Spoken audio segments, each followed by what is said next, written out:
stripped. Queen made important decision to punish Harry as huge price for his hypocrisy letter. Prince Harry showed he was upset at having his military titles stripped in an emotional letter, a royal expert has claimed. The Duke of Sussex, 37, agreed to have his military titles taken away last year as part of an agreement with his grandmother, the Queen. It came as he and Meghan Markle, 40, stepped away from their roles in the royal family and later settled permanently in the US. Although Harry no longer lives in the UK and is not part of the armed forces, the royal has still retained a connection with the military. The Duke of Sussex recently penned an emotional letter to a couple in the UK, whose late son served alongside Harry in Afghanistan in 2008. The royal, who completed 2 tours of the country, addressed stepping away from his royal and military duties in the letter.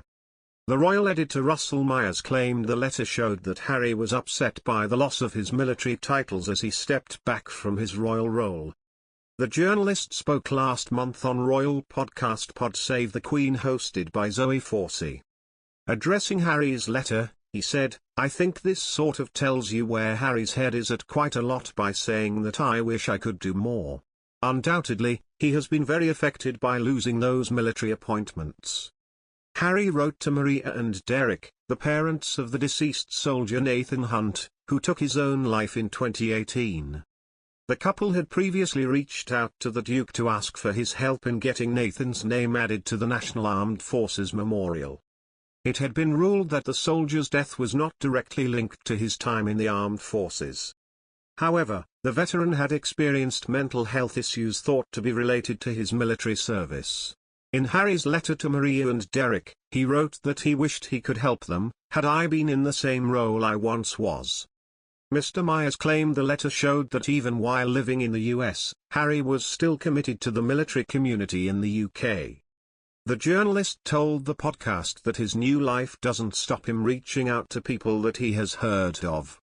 He added, "It doesn't stop him attending Veterans Day memorial services in New York or wherever else in the United States." Last year, ahead of Remembrance Day in the UK and Veterans Day in the US, Harry and Meghan attended an event for former service personnel in New York City.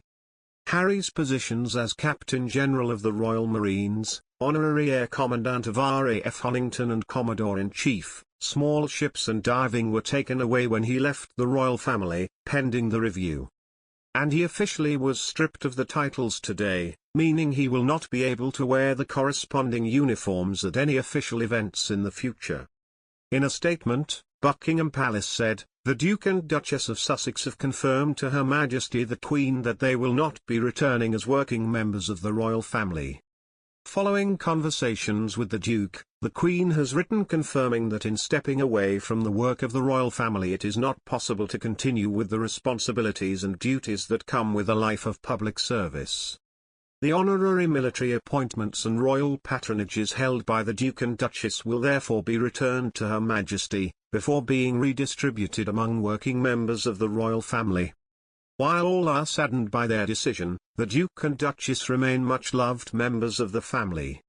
The titles he earned during his 10 years in the army are not affected. This means that future events, he will dress like other former servicemen, wearing a suit and medals like he did for the cemetery visit in the US for Remembrance Day. Prince Harry was last seen in his Royal Marines outfit just before quitting the UK, donning the distinguished red uniform for the Festival of Music in March last year. And Prince William was yesterday reportedly tipped to take on his younger brother's Marine role too.